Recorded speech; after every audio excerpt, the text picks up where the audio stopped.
Using the new corrections concept in Capture 2025, we are able to fine-tune the rotation speed of gobos and prisms in Capture.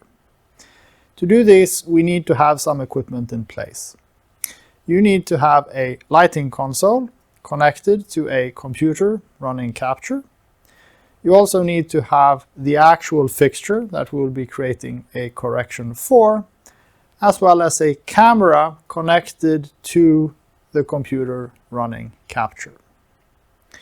Once this is in place, you are ready to start working in Capture. First, you need to make sure to have a fixture of the correct type in your project file already. Then select that, go to the selected items category, and scroll down to the correction property. Double-click and select Edit to go into a new correction for this fixture type. And on the right-hand side, scroll down to the gobo wheel that you will be working with. In this case, the one simply called gobo. Double-click on that, select Edit, and the correction window opens where we will be working.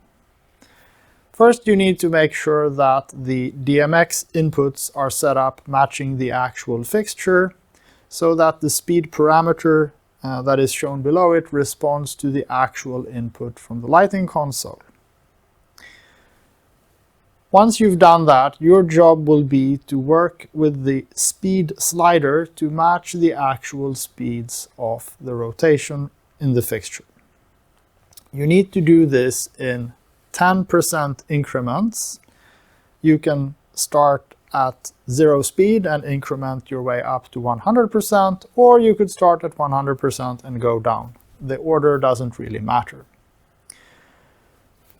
A nice way of making this easier is to pre-record palettes in the lighting console for the different speeds that you need to hit. And if you don't hit an exact 10% increment, the speed slider is in fact disabled. So, as you step through the various increments and correct the speed inside Capture, you are building a correction.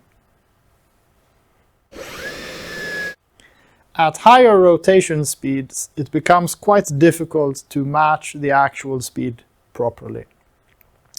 Keep in mind, though, that that also means that the speed you see on screen in the visualization is also relatively far from reality anyway, so it doesn't matter that much at this point. The most important part of the rotation speed correction is actually at the lower speeds of the curve.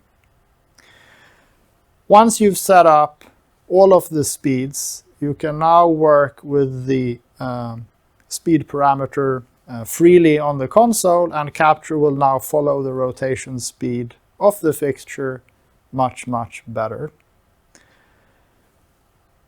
When you are done, you simply close the correction window. You can see the curve that you effectively created using the correction tool.